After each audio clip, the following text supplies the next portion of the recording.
Bismillahirrahmanirrahim. Assalamualaikum warahmatullahi wabarakatuh.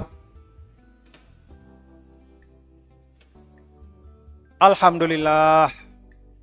Alhamdulillah alladzi an'ama alaina ni'matal imani wal islam. Alhamdulillah alladzi hadana li hadza wa ma kunna linahtadiya laula an hadanallah. Wassalatu wassalamu ala sayyidina maulana Muhammad wa ala alihi wa sahbihi wa man tabi'a hudahu ila yaumiddin, amma ba'du.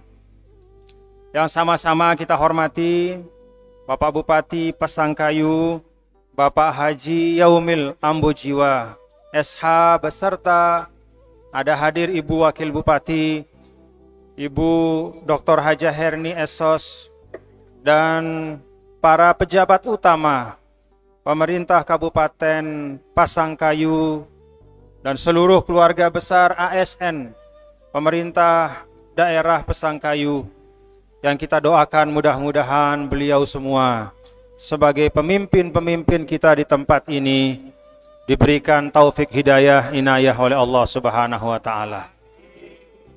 Mudah-mudahan menjadi pemimpin yang adil dan amanah. Amin ya rabbal alamin. Bapak-bapak, para tokoh agama dan tokoh masyarakat, para pimpinan majelis taklim, imam Masjid Raya yang juga saya hormati, dan seluruh Bapak Ibu hadirin dan hadirat sekalian yang dirahmati Allah Subhanahu wa taala. Alhamdulillah, pada hari ini dengan penuh kesyukuran kepada Allah Subhanahu wa taala di masjid yang megah ini, dalam suasana persaudaraan antara kita satu sama lain, walaupun sukunya beda, walaupun asal usulnya beda, walaupun tempat tinggal kita beda, tetapi kita disatukan oleh iman dan Islam. Kita disatukan juga oleh ukhuwah wataniyah sebagai sesama anak bangsa, dan dengan ukhuwah itulah pada siang hari ini kita duduk bersama di tempat ini. Pak Bupati, Ibu Wakil Bupati, perkenankan saya menyampaikan terima kasih. Terima kasih atas penerimaan, terima kasih atas silaturahim, terima kasih atas kehangatan dan keramah tamahan. Dan inilah yang sesungguhnya merupakan kekayaan yang istimewa dari bangsa kita. Jauh lebih berharga dari sekedar sumber daya alam. Jauh lebih berharga dari ikan-ikan yang ada di dalam lautan. Itu semua bisa saja habis. Persaudaraan, rasa kebersamaan, itulah yang mempertemukan dulu para founding fathers kita. Bung Karno dari Jawa, Agus Salim dari Sumatera, kemudian A.A. Maramis dari Indonesia Timur, dari Sulawesi juga banyak sekali para founding fathers, para pendiri bangsa. Mereka beda-beda sukunya, tidak pernah jumpa bahkan sebelumnya. Yang satu sekolah di Belanda, yang satu sekolah di Batavia, bahkan ada yang tidak pernah menginjak ibu kota, tidak pernah menginjak Batavia. Seumur hidupnya dia ada di Sulawesi, seumur hidupnya ada di Lombok, seumur hidupnya ada di Kalimantan. Tetapi karena rasa kebersamaan itu, maka semua perbedaan mereka singkirkan. Dan mereka mengikatkan diri dalam visi untuk bagaimana membentuk satu negara bangsa yang hari ini kita warisi. Itulah alhamdulillah negara Kesatuan Republik Indonesia. Karena itu tidak salah kalau kita mengatakan bahwa nikmatul ukhuwah itulah yang melahirkan Indonesia. Rasa bersaudara itu. Karena itu Bapak-bapak Ibu, tidak heran juga ya, Bapak-bapak, ibu-ibu, kalau kita baca Al-Quran, coba kita lihat dalam Al-Quran.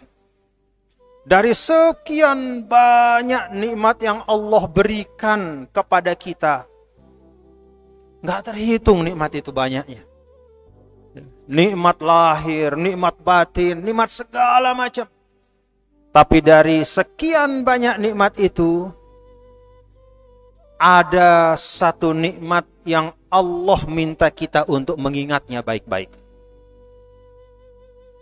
Kita diminta untuk mengingatnya, untuk merenungkannya. Itulah yang disebut dengan nikmatul ukhuwah. Wazkuru ni'matallahi alaikum idh kuntum a'da'am fa'allafa baina qulubikum fa'asbahtum bini'matihi ikhwana. Kita tidak diminta secara khusus mengingat nikmat harta. Kita tidak diminta secara khusus mengingat nikmat bersuami istri. Bukan artinya tidak penting.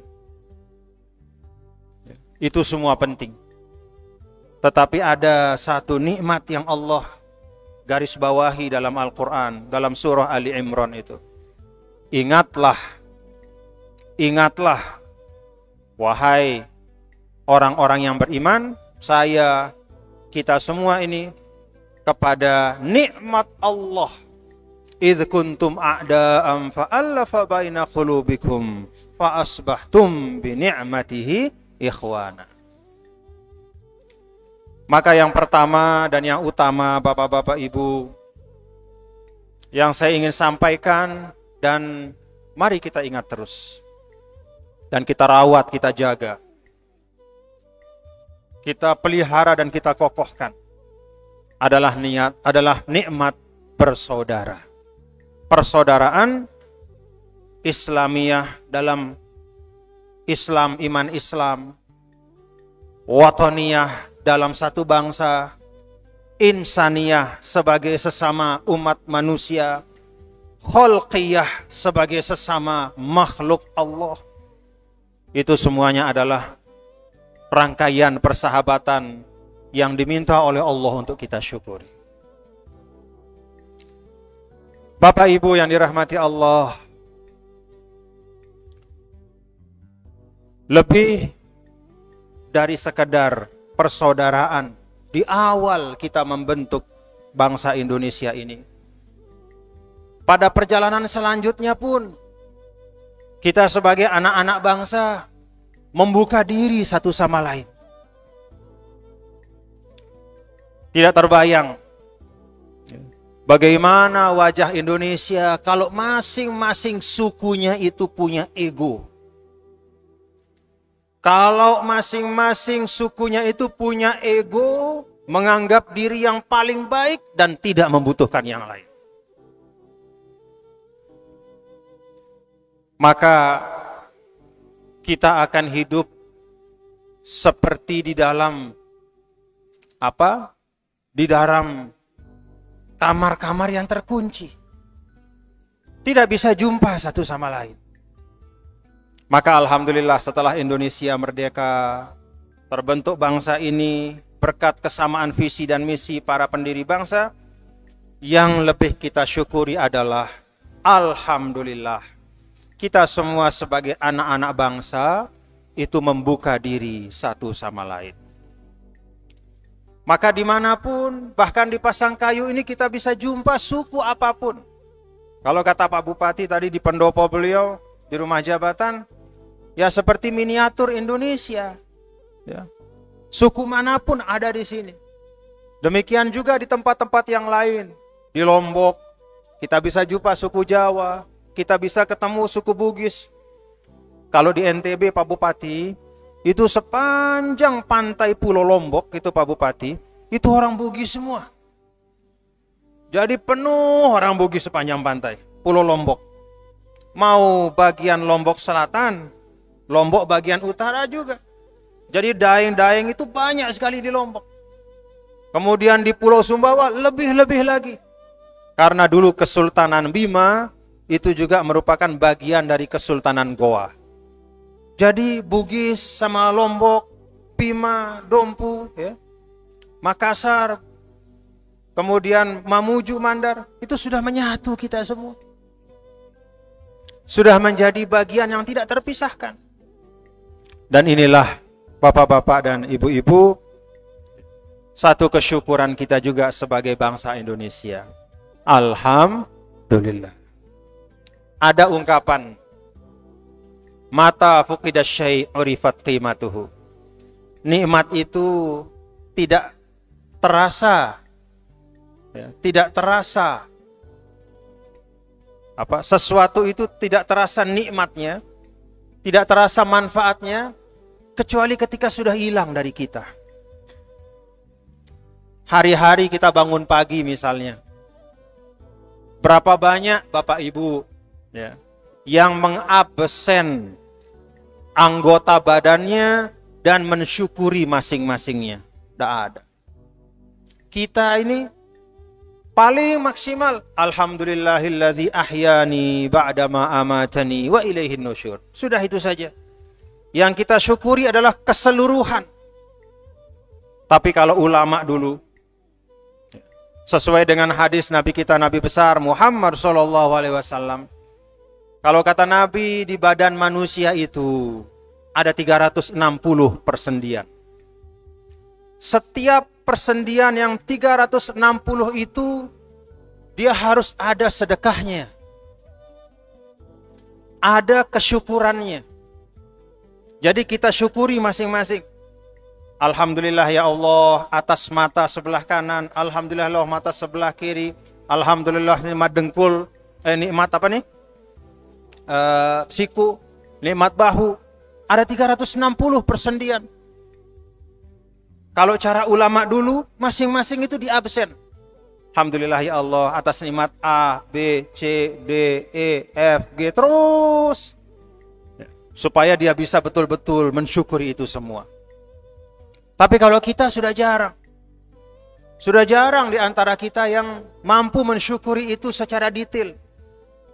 Nah karena itu, karena Rasul tahu, ya, karena Rasul tahu bahwa kita sulit mensyukuri setiap nikmat secara terperinci, maka Nabi mengajarkan ada satu cara.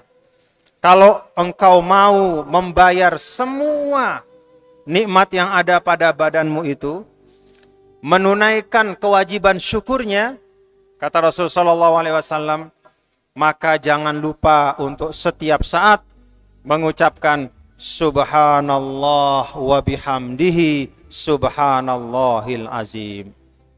Nah, itu menjadi pembayar Bapak Ibu, ya, dari sekian banyak nikmat dari waktu ke waktu yang terlimpah kepada kita, ya. Cara membayarnya, menunaikan kewajibannya, ya, melaksanakan kewajiban, menunaikan haknya adalah dengan mengucapkan Subhanallah wa bihamdihi Subhanallahil azim.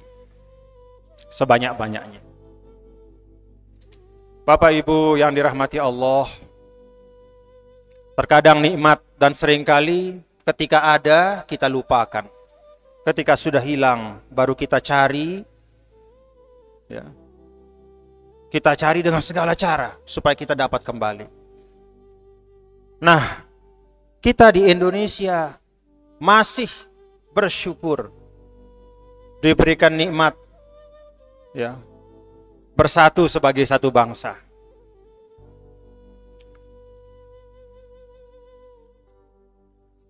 Ini kalau kita, ada nggak yang umurnya 70-an tahun di sini? Ada nggak? Kalau umurnya 70-an tahun, itu pasti tahu bahwa pada tahun 50-an dulu, ketika zaman Bung Karno, itu ada negara-negara besar di dunia yang bersama-sama dengan Indonesia itu membentuk yang namanya aliansi negara-negara emerging forces. Negara-negara yang istilahnya tidak mau tunduk ya kepada negara barat, ingin berdiri sendiri, mandiri. Ada negara Asia, Afrika, ada juga Eropa. Yang Asianya di situ ada Indonesia. Ada juga India. Ya. Ada Bung Karno, lalu Jawaharlal Nehru, India. Lalu kalau Arab, Afrika itu ada Mesir, Jamal Abdul Nasir. Lalu kalau Eropa itu ada Yugoslavia, namanya Josip Broz Tito, presidennya. Mereka ini 4 orang adalah tokoh-tokoh dunia yang sangat disegani oleh seluruh pemimpin dunia. Bung Karno, Jawaharlal Nehru, Jamal Abdul Nasir, Josip Broz Tito. Kenapa? Karena negara-negara yang mereka pimpin itu punya semangat, ya, punya perjuangan. Itu tahun 50-an. Bapak-bapak ibu, lihat hari ini. 1 dari 4 negara yang hebat itu, yang namanya Yugoslavia, itu sudah tidak ada di atas peta sekarang. Negara itu sudah pecah. Pecah berkeping-keping. Ada yang Slovakia, ada yang Ceko. Kemudian tetangga-tetangganya juga pecah semuanya. Menjadi negara-negara kecil. Padahal tahun 50-an tidak ada seorang pun yang menduga, menyangka bahwa negara sehebat itu akan terpecah belah dan akan hancur. Kenapa mereka hancur? Karena sesama anak bangsa itu berselisih, konflik, perang, akhirnya mereka pecah. Negara-negara Islam juga ada beberapa yang seperti itu. Alhamdulillah kita di Indonesia sampai hari ini dan mudah-mudahan seterusnya kita tetap utuh menjadi satu bangsa. Kuncinya jaga persaudaraan. Kalau kita konflik satu sama lain, maka akan hilang marwah kita sebagai satu bangsa. Di dalam Al-Quran Allah Subhanahu wa ta'ala sampaikan, wala tanaza'u fatafshalu wa tadhhaba rihukum. Janganlah kalian terpecah belah, konflik. Kalau itu terjadi maka akan gagal, tafshalu. Perjuangan akan gagal. Wa tadhhaba rihukum. Kewibawaan akan hilang. Gak ada lagi yang hormat sama kita. Tidak ada lagi yang segan pada kita. Kalau di dalam negeri kita ini habis-habisan kita saling mencela satu sama lain. Ditertawakan kita oleh bangsa-bangsa lain. Karena itu Bapak-bapak Ibu, hadirin dan hadirat sekalian, saya mengajak kita semua, kita jaga persaudaraan kita ya Bapak Ibu ya. Nah, di sini saya lihat banyak para pemimpin-pemimpin. ASN itu adalah perangkat yang sangat penting. Dulu ketika saya diamanahkan sebagai gubernur, Pak Bupati, ada yang ingatkan saya Pak Bupati, Tuan Guru, birokrat itu nakal-nakal semuanya. Nakal-nakal semuanya. Saya kan tidak pernah bersentuhan dengan birokrasi sebelumnya. Walaupun sebelum saya menjadi gubernur, itu saya sempat 4 tahun berkhidmat sebagai anggota DPR RI di Jakarta. Komisi Pendidikan pada waktu itu. Komisi 10. 4 tahun, lalu kemudian belum selesai sebagai anggota DPR RI, diminta oleh tokoh-tokoh masyarakat untuk maju sebagai calon gubernur pada pemilihan pertama langsung di NTB. Dan Alhamdulillah ditakdirkan oleh Allah untuk terpilih jadi gubernur. Nah, pada waktu itu banyak yang nyampaikan kepada saya, hati-hati birokrasi. Birokrasi itu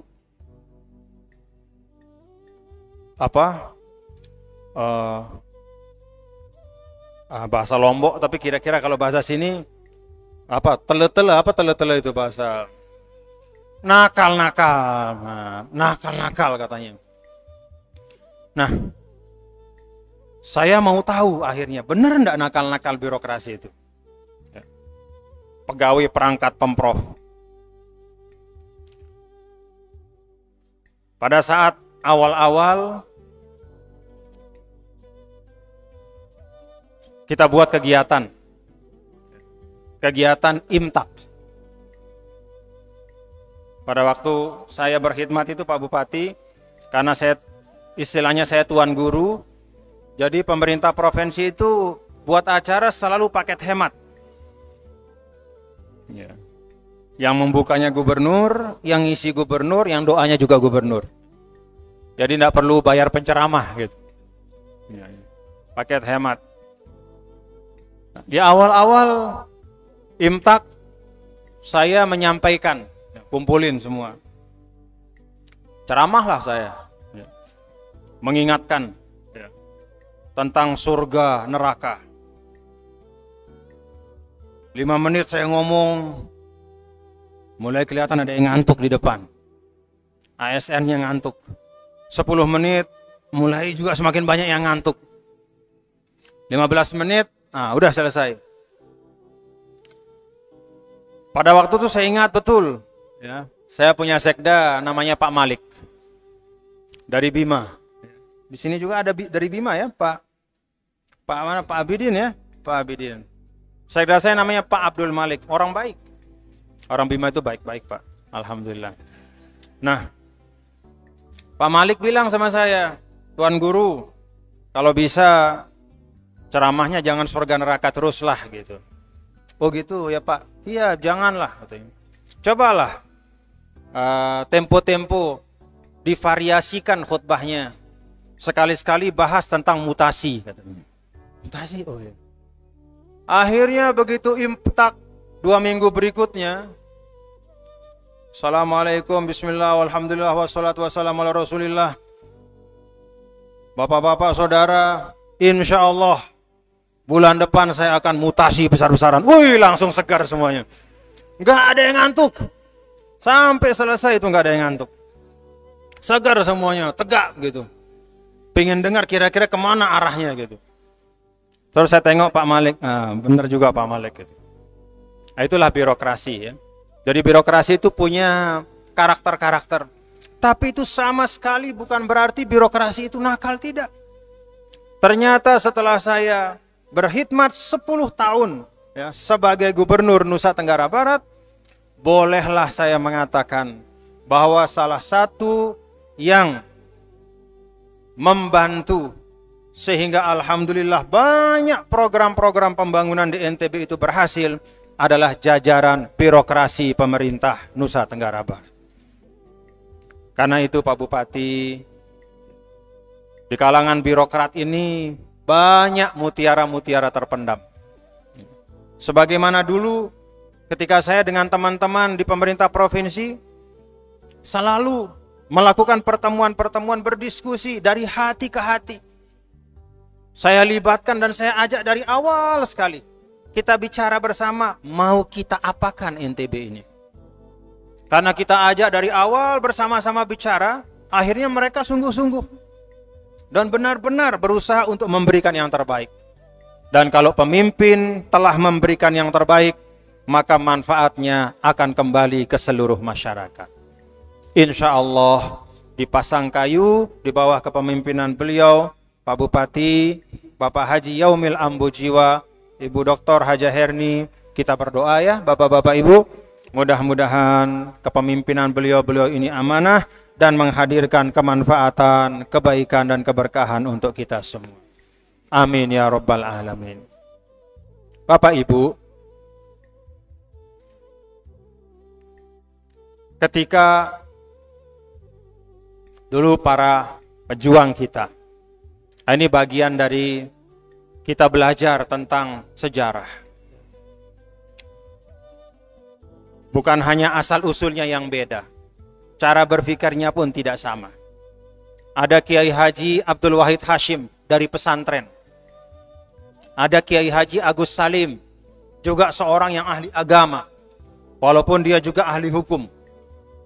Ada Bung Karno, Ahmad Soekarno, beliau ahli tamatan ITB, insinyur, kemudian ahli di dalam katakanlah merumuskan ideologi bangsa. Ada Bung Hatta, seorang ekonom, dan banyak lagi para pendiri bangsa. Latar belakang ilmunya berbeda-beda, sekolahnya tidak sama, tapi lihat bagaimana ketika mereka mendirikan Indonesia, mereka mewariskan kepada kita satu kesepakatan sebagai dasar panduan kita berbangsa. Itulah yang kita kenal sekarang dengan Pancasila. Jadi Pancasila itu adalah hasil dari musyawarah, kesepakatan bersama, dan di dalamnya ada ulama-ulama. Maka saya mengajak kepada kita semua, bapak-bapak dan ibu-ibu, keluarga besar yang ada di Pasangkayu, mari kita maknakan kesepakatan yang namanya Pancasila ini sebagai nikmat bagi kita. Karena dalam 5 sila itu semuanya bersesuaian dengan tuntunan-tuntunan utama Islam. Ketuhanan yang Maha Esa. Qul huwallahu ahad. Suratul Ikhlas. Katakanlah dia, Allah itu Esa. Ketuhanan yang Maha Esa. Jadi sila pertama kita itu Suratul Ikhlas isinya. Sila yang kedua, kemanusiaan yang adil dan beradab. Walaqad karramna bani Adam wa hamalnahum fil barri wal bahr. Kami telah muliakan anak Adam. Kami telah muliakan manusia. Kami berikan dia kemampuan untuk menjelajahi lautan dan daratan. Apa yang sudah dimuliakan oleh Allah tidak boleh direndahkan oleh makhluknya. Itulah kemanusiaan yang adil dan beradab. Senafas dengan Islam. Persatuan Indonesia. Wala tanaza'u fatafshalu wa tazhaba rihukum. Kita diminta untuk tetap mendekat satu sama lain. Jangan menjauh. Banyak-banyak bertegur sapa. Banyak-banyak berjumpa muka. Banyak-banyak bersalaman. Banyak-banyak duduk bersama, bersimpuh, bermajlis. Menjaga persatuan. Jangan terpecah belah, kata Allah, karena itu akan menghilangkan kewibawaan kita sebagai satu umat. Sila keempat, kerakyatan yang dipimpin oleh hikmat kebijaksanaan dalam permusyawaratan perwakilan. Kita lihat bagaimana perintah Al-Quran kepada Rasulullah SAW. Muhammad, kata Allah, syawirhum fil amri. Setiap urusan-urusan yang menyangkut kepentingan umat, maka bermusyawarahlah engkau, wahai Muhammad, dengan mereka. Padahal apa kurangnya Nabi coba? Apa kurangnya Nabi? Nggak ada. Ada malaikat Jibril yang setiap saat bisa datang. Ada Al-Quran yang setiap saat diturunkan. Ada penjagaan dari Allah sehingga Nabi tidak mungkin akan terus melakukan kesalahan. Kalau ada keliru sedikit langsung ditegur oleh Allah. Tapi walaupun demikian, Nabi yang ilmunya seperti itu, yang ibadahnya istimewa, yang kekuatan spiritualnya paling kuat, orang paling bertakwa, walaupun seperti itu, Nabi tetap diminta untuk bermusyawarah. Dan permintaan itu bukan anjuran, tapi perintah. Wasyawir, wahai Muhammad, wajib musyawarahlah dengan sahabat. Maka sila keempat tentang permusyawaratan itu juga senafas dengan tuntunan Al-Quran. Sila kelima, keadilan sosial bagi seluruh rakyat Indonesia. Kita lihat dalam Al-Quranul Karim bagaimana Allah Subhanahu wa Ta'ala memerintahkan kita. Jangan sampai kekayaan itu hanya terkumpul pada sekelompok orang saja. Kaila yakuna dulatan bainal agniya. Maka diwajibkan untuk mengeluarkan zakat. Maka didorong kita untuk bersedekah. Maka diminta kita untuk berinfak. Maka diajarkan kita untuk saling bantu-membantu. Supaya nikmat itu juga bisa dinikmati oleh sebanyak mungkin masyarakat dan umat. Jadi kalau kita lihat Bapak-bapak Ibu, kita bersyukur betul di Indonesia ini. Walaupun istilahnya bukan sebutannya negara Islam, tetapi Indonesia ini di dalamnya sudah sangat banyak nilai-nilai Islami yang tumbuh berkembang dengan subur di Indonesia. Nah karena itu jangan ragu-ragu Bapak-bapak, Ibu-ibu yang bertugas sebagai pejabat negara, yang bertugas sebagai ASN, jangan ragu-ragu. Ini saya kerja sebagai aparatur sipil negara, ini ada pahalanya enggak? Jangan ragu Bapak Ibu. Insya Allah. Karena Indonesia ini adalah wadah yang kita bentuk untuk menghadirkan kemakmuran bersama. Berdasarkan nilai-nilai yang mulia, yang diakui oleh Islam, maka Indonesia ini insya Allah menjadi wasilah ibadah untuk kita semua. Jadi jangan ragu. Ya.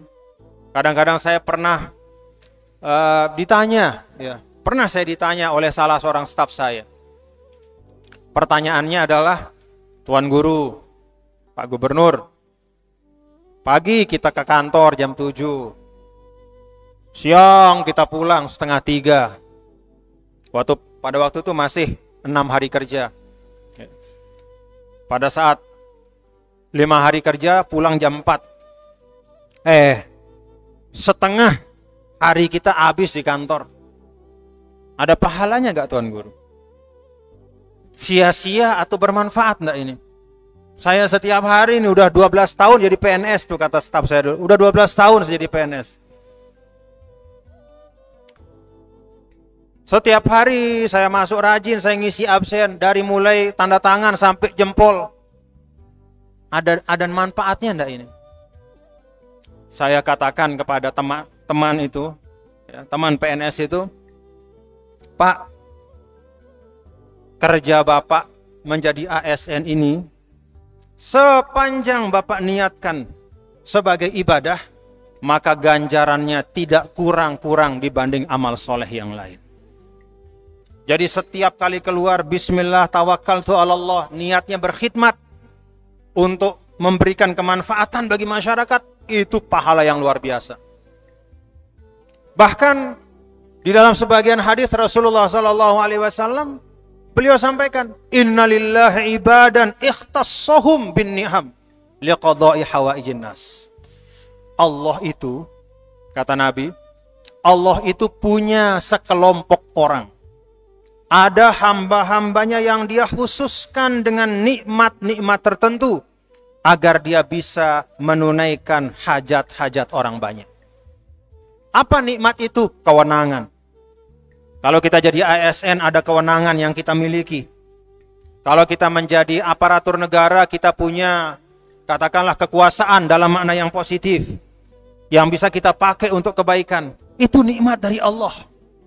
Innalillahi ibadan, itu nikmat dari Allah. Karena itu tidak heran Rasulullah SAW mengatakan, 1 dari 7 kelompok yang kelak di akhirat akan dinaungi, ya, 7 kelompok yang akan dinaungi oleh rahmat Allah di hari akhirat yang panas luar biasa itu, yang semua orang nangis karena ingin dapat perlindungan. Maka yang pertama, kata Rasul, yang mendapatkan lindungan dari Allah adalah imamun adil, pemimpin yang amanah, yang adil. Imamun adil ini bahkan diletakkan, ya, sebelum yang lain. Yang berikutnya itu ada orang yang selalu ke masjid.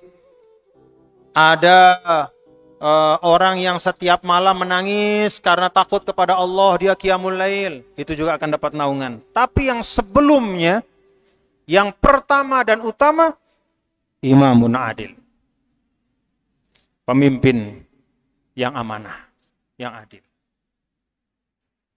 Jadi ASN itu ladang pahala. Pak Bupati, Ibu Wabub, itu ladang pahala. Tinggal mau nyangkulnya kayak apa.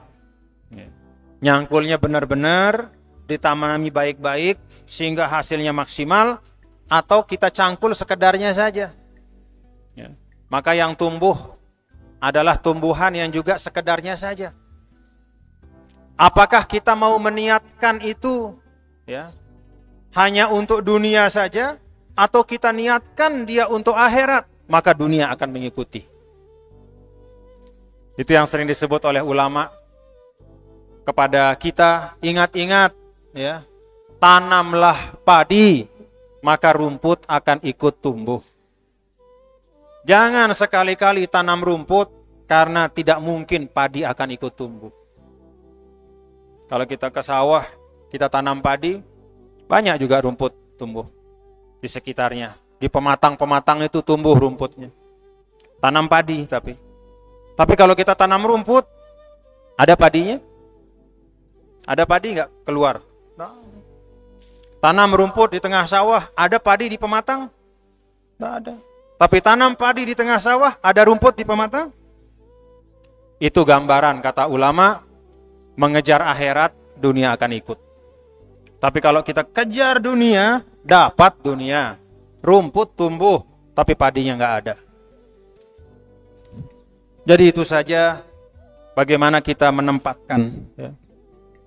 Ladangnya sudah ada, bibit yang mau ditanam pun sudah ada.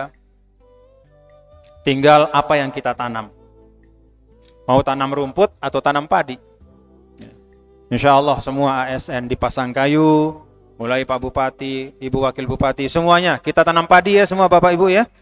Kita tanam padi. Niatkan ini sebagai ibadah. Yang lain-lain akan ngikut dia. Dunia itu akan mengejar orang yang mencari akhirat. Meniatkan dia kerja, niatkan untuk keselamatan akhirat, maka Allah akan mudahkan, akan sukseskan tugas dan kewajibannya. Nah, Bapak Ibu hadirin dan hadirat sekalian, saya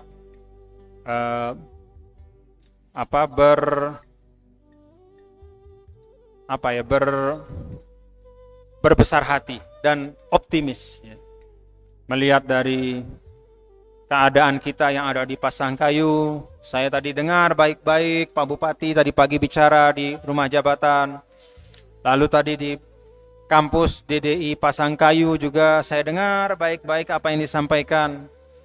Saya mengambil kesimpulan bahwa Pasangkayu ini alhamdulillah sudah punya modal yang diperlukan untuk maju. Di sini ada manusia-manusia yang tahu bagaimana dia menunaikan tugasnya sebagai penduduk di sini. Tadi saya mendengar dari semua, yang dari Madura, Al-Mukarram pimpinan Pondok Pesantren Nurul Jadid. Kemudian yang asli dari Pasangkayu, ada teman yang dari Polewali Mandar, macam-macam semua. Yang dari Lombok, dari Bima, semua Dompu. Saya dengar, saya simak, semuanya itu punya optimisme bahwa Pasangkayu ini insya Allah akan menjadi daerah yang maju. Itu yang paling pokok. As-siqah bin nafs, percaya diri itu yang paling penting. Makanya kalau kita lihat di dalam Al-Quran, pada saat Rasulullah SAW pindah dari Mekah ke Madinah, ada rangkaian ayat yang turun. Di antara rangkaian ayat yang turun itu apa? Walillahil izzatu wali rasulihi walil mu'minin. Wahai Muhammad, sampaikan kepada semua sahabatmu bahwa kemuliaan itu milik Allah, milik Rasulnya, dan milik orang-orang yang beriman. Apa artinya? Allah menanamkan rasa percaya diri kepada baginda Rasul. Dan itu yang kemudian dikembangkan oleh baginda Rasul SAW. Dan semua komponen yang ada di Madinah semuanya diperankan oleh Nabi. Kalau kita lihat siapa tukang azan Nabi? Orang hitam namanya Bilal. Orang Afrika dari Ethiopia kalau sekarang. Dulu namanya Habasyah, kalau sekarang Ethiopia. Orang hitam. Tapi dia setiap hari, setiap saat itu melantunkan azan di Masjid Nabawi. Siapa ahli strategi pada waktu Rasulullah Sallallahu Alaihi Wasallam menghadapi kepungan orang-orang Quraisy di Madinah? Namanya Salman Al-Farisi. Seorang sahabat, bukan orang Arab, orang Persia. Kalau kita baca gambaran para ulama, dia kulitnya beda. Dia kulitnya itu putih kemerah-merahan. Beda dengan orang Arab yang ada pada masa itu di Madinah. Warna kulitnya beda, suku bangsanya beda, tapi dia ikut bersama di Madinah, bersama Rasul. Dan dialah yang memberikan petunjuk kepada Nabi. Pada saat akan datang dikepung, apa kata Salman?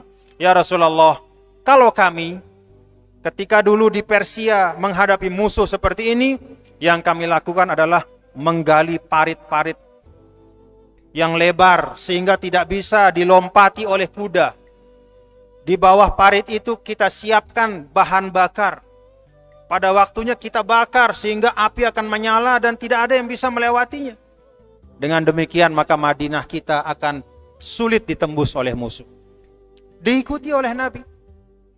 Itulah yang namanya perang Khandaq. Ya, perang Khandaq. Khandaq itu artinya lubang. Itulah lubang-lubang pertahanan.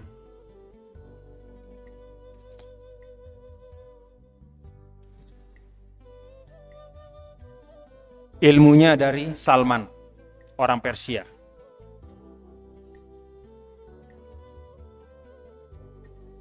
Nah, itulah Madinah. Dan itu pula wajah Pasangkayu hari ini, alhamdulillah. Semua ada di sini, semua membangun dengan cinta dan mahabbah. Bapak Ibu cinta Pasangkayu? Alhamdulillah. Kalau kita cinta, kita jaga bersama, dan insya Allah dengan kebersamaan itu, ya, dengan Masya Allah, ini apa? Bukan hanya kepercayaan diri, bukan hanya persaudaraan, tapi juga di sini tumbuh nilai-nilai agama yang sangat kuat. Itu sudah cukup menjadi modal. Ya. Dan mudah-mudahan dengan demikian Allah Subhanahu Wa Taala memberikan taufik, kemudahan, kemajuan untuk daerah kita, dan Pasangkayu ini menjadi kebanggaan untuk kita semua. Demikian bapak-bapak dan ibu-ibu, hadirin dan hadirat sekalian.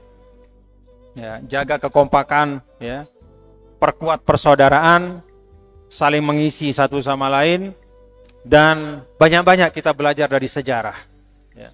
Banyak-banyak kita ambil ibroh dari perjalanan bangsa kita. Kalau Allah jaga bangsa Indonesia sampai hari ini, maka itu berarti ada sesuatu yang Allah titipkan kepada kita. Banyak guru-guru saya, ini terakhir Bapak Ibu ya, banyak guru-guru saya di Mesir yang mengatakan bahwa semua bagian-bagian negara Islam itu sudah mendapatkan gilirannya untuk memimpin dunia Islam. Mekahnya pernah, Madinahnya pernah, Kaironya pernah, Baghdadnya pernah, Istanbulnya pernah, Spanyolnya pernah, Indianya pernah, semua tempat-tempat negara Islam pernah menjadi pemimpin, ya, yang memimpin kemajuan Islam. Hanya satu yang belum dapat giliran, yaitu Indonesia. Karena itu banyak ulama-ulama sekarang menaruh harapan dari Indonesia akan lahir kebangkitan umat Islam yang akan menampakkan Islam rahmatan lil alamin.